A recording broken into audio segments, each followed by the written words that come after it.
Gary and Joan Deal, they were discovered inside the residence with gunshot wounds to the head, and their throat was also cut. And as well as Jason Deal was located in his bedroom in his pajamas with his throat cut.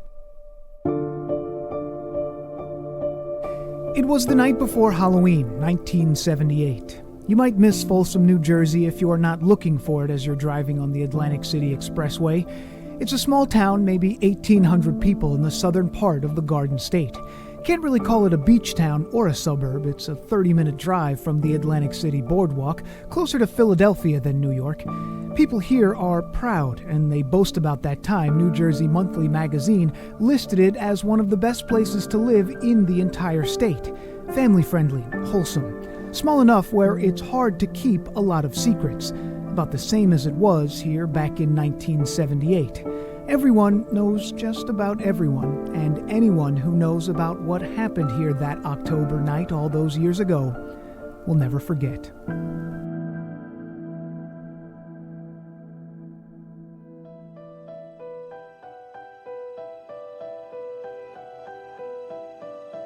I'm Dan Bowens, and this is The Tape Room, part of the Fox 5 podcast network. Here, we take a look back at the Tri-State's infamous or unsolved crimes. On this episode, the Deal family murder. That night before Halloween 1978, a young family found dead. The father and mother, Gary and Joan, along with their 3-year-old son, Jason. They were found inside their home on Mays Landing Road. That road cuts right through the center of this small town. Who would want to kill this family, this child? The killer or killers have eluded capture for more than 4 decades. Now there's new hope, potential new evidence. We must warn you, this case involves violence and a small child. Our conversation now with Detective Mario Nocito of the New Jersey State Police Homicide South Unit. Detective, if you don't mind, can you just say a little bit about your job and what you do with the state of New Jersey? I am a detective with the New Jersey State Police in the Homicide South Unit.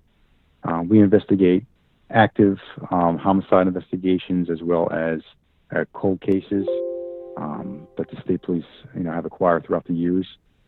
And so, right now we have active and then we have cold cases, and we do that simultaneously, throughout our employment. And do you remember when this case sort of came to your attention or came across your desk? Yes, it was. I would say about a year, a little over a year ago, maybe a year and a half ago. We were doing an audit of cold cases and going through and seeing what would benefit which cases for the new DNA advancements and technology that were available today that weren't available then, and even throughout the years leading up.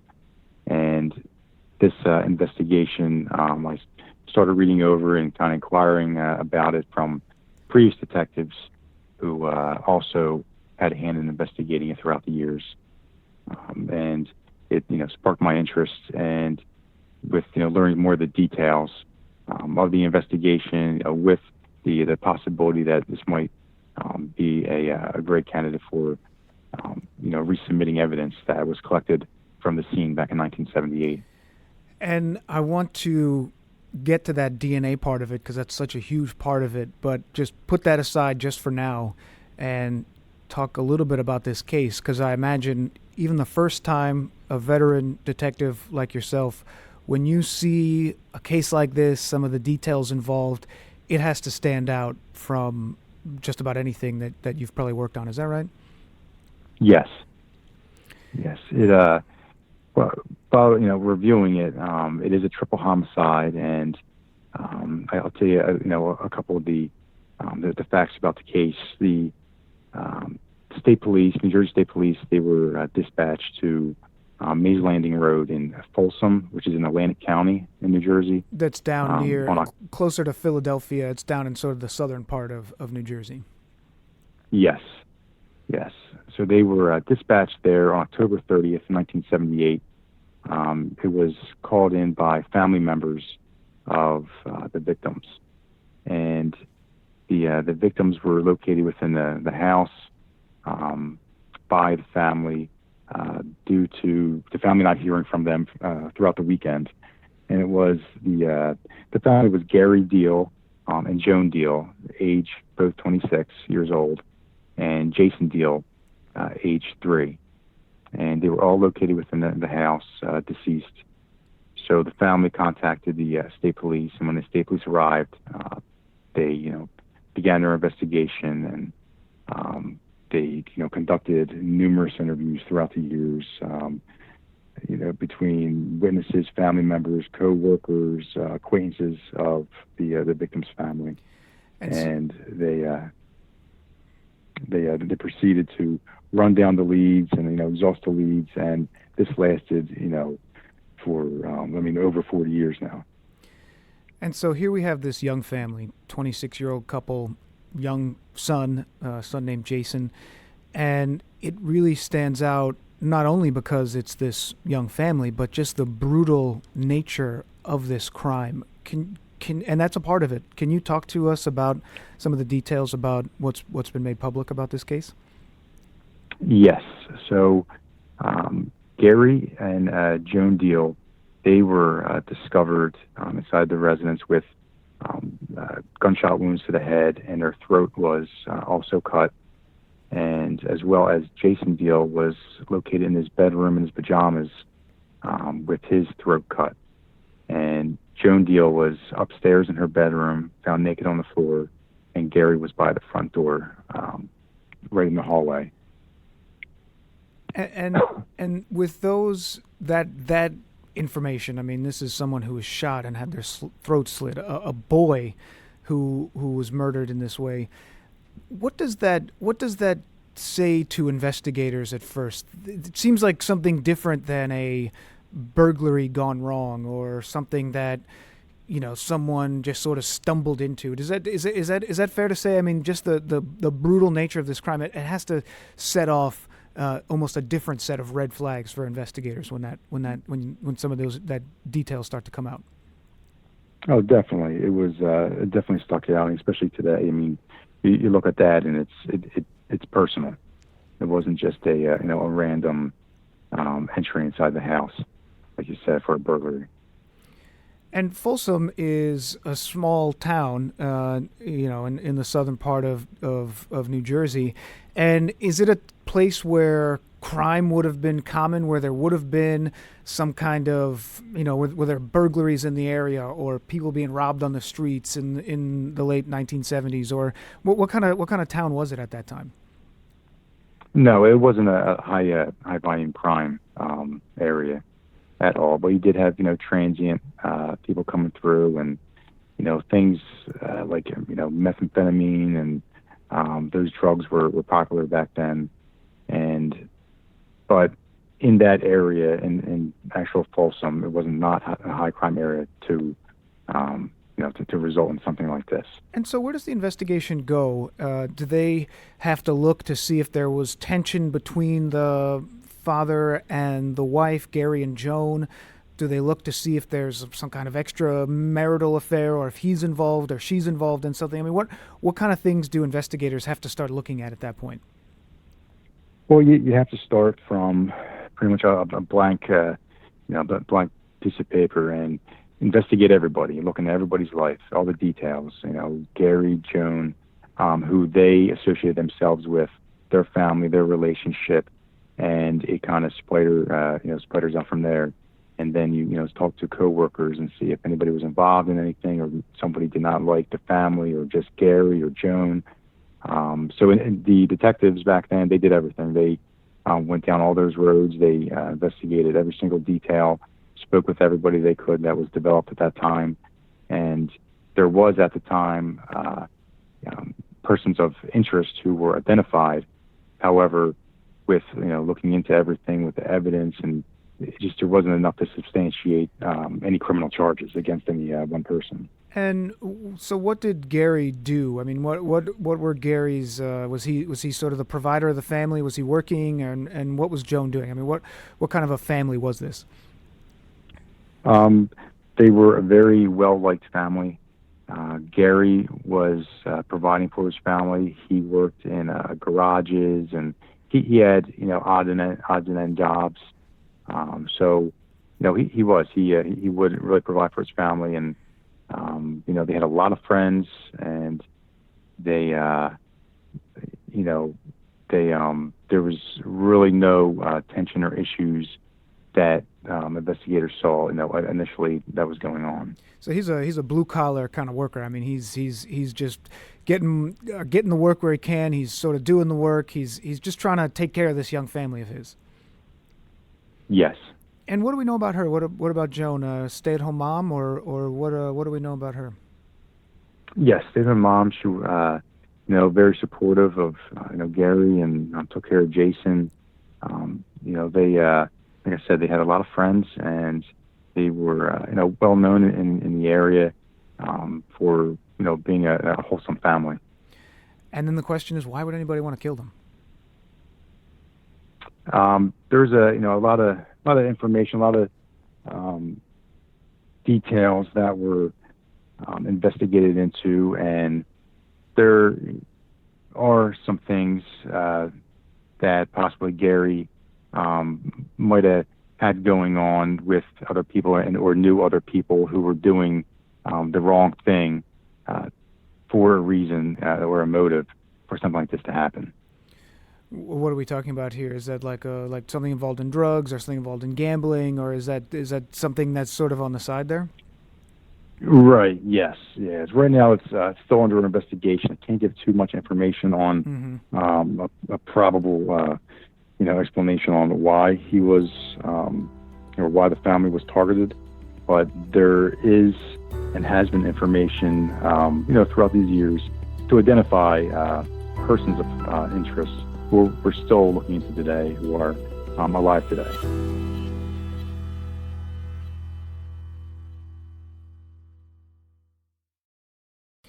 And that sort of brings us back to one of the main reasons why we're even talking about this, is because of this ballistic and DNA evidence that were originally collected from the crime scene.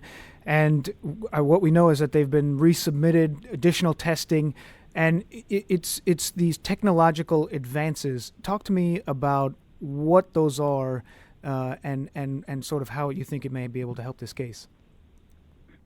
So back in 1978, when they collected the DNA evidence, they collected, hair and blood and everything that was available, and fibers on the scene. So back in 1978, they had blood typing, which they would could say, oh, this type is A, this type is B, and they would, compare it to the victims and everybody was inside the house. So today, they have more advanced DNA testing, where they can actually create a profile for anybody that has, been arrested or have been into, the system throughout the nation. Right. So, and they also have what's called mitochondrial DNA testing, which will go back to the maternal side of an individual to see if any relatives are a match, say, of a suspect, for the collected samples. And were they able to tell then, like they are able to tell now, that there was a third person's DNA, or I guess it would be a fourth person's DNA at the scene, aside from Gary, Joan, or the 3-year-old boy Jason? I mean, are there other pieces of DNA that were there that you guys have to look at? Yes. Well, just like what I do is I take a look at everything from fresh eyes, from a fresh standpoint, and I want to resubmit any DNA evidence or any evidence, even ballistically, that was collected on the scene, to confirm if they determined it was from the victims, or if it wasn't from the victims. But right now, from 1978, nothing was identified that belonged to anybody else. But again, they didn't have the advancements that we have today. So anything that can be tested, I did resubmit to the labs. And that would be like some of even some of the, I guess, household items that were collected. I mean, because I imagine that in this case, Yes. there's probably blood everywhere. I mean, there's probably different different pieces in the house that you guys may have still preserved and had to send out. Yes, there's an exorbitant amount of DNA collected and fibers and hair samples. The investigators, detectives in 1978 did a great job with the collection of evidence. And do they think, I mean, we're looking for, I mean, the murder weapon here, and that would, I imagine, help you guys. I mean, you're looking at the gun and the knife. I mean, these two things were obviously Yes. never recovered. I mean, those are two things that could, even to this day, could help you. Definitely. We know it was a 25 caliber weapon, and obviously a knife was utilized. And we are, we do have ballistic evidence that was collected on the scene that if we could locate, or if anybody did have information about the location of the weapon, could get that tested and examined for similarities. Yeah, and I guess because the big thing here is that this was an execution. I mean, the way that they were killed, this was something that looked like it had probably had to be pre-planned a little bit, maybe. Yes, definitely. And during the investigation, with witnesses and friends of the family, they said that Gary would not open the front door, if he didn't know the person. And it was suspected that it was in the evening hour. The light was still on outside in the front. So he had to know the person he was opening the door for. Something that changed everything. Yes. And you hear so much these days about some of these DNA advancements solving some of these old cold case crimes. Certainly had the Golden State Killer out in California, where it was a detective who had used or had sort of tried to use some of that familial DNA testing, and that link to someone who was linked to a family member who was linked to a suspect. Is that part of what we can do in New Jersey at this point, or I know that they've passed some laws in New York State. Is that also on the agenda for you guys? Yeah, definitely. It's definitely an option. We right now our state police labs, they have all the DNA. They're going to run all the tests that they have available to them, and once they're concluded, we'll get the results. We'll have we'll sit down and we'll go over any additional measures that we can take. And definitely, we're not taking anything off the table, to locate. And for you, this is a crime that happened 40 years ago. Imagine that there are still friends and family who care deeply about the deals. And for yourself, you step into this, and it's a crime that a family deserves justice, the friends deserve justice, and certainly these victims deserve justice, and whoever is responsible deserves to be brought to justice. How much does that weigh on you as you start to look into a case like this? Oh, it definitely does. I mean, you want to bring closure to the family, to the friends, even the community who was affected by this. And, you want to be the one to be able to give that to them, that, they've been going through this for, over 40 years now. And, I want to be the one to tell them, we did this, we found the person. Now, at this point, I know they can't move on with their life, but at least they have that closure to help them through it. Well, Detective, thank you so very much. I know that that you're probably very busy there, and so thank you so much for making time for us. Anything else you wanted to say about the case? No, just if anybody has any information, nothing is too small at all. It could be relevant, something that we've been looking into for the past 40 years that might assist into information that we have, to somebody, or might open up a whole totally different direction. So any information can come either anonymous or, public. You can contact me directly at the New Jersey State Police Buena Vista headquarters. That's 609-561-1800 at extension 3354. Okay, Detective, thank you very much, and we wish you all the best of luck with this case. Thank you. All right, thank you, sir. State police are not just relying on new technology, they're also asking anyone who might know something about the Deal's death to contact the Homicide Unit, specifically Detective Mario Nocito. His number, 609-561-1800, extension 3354. All those tipsters can, of course, remain anonymous. Thank you for listening to this episode of The Tape Room. If you liked it, please leave us a review and rate the episode. It really helps.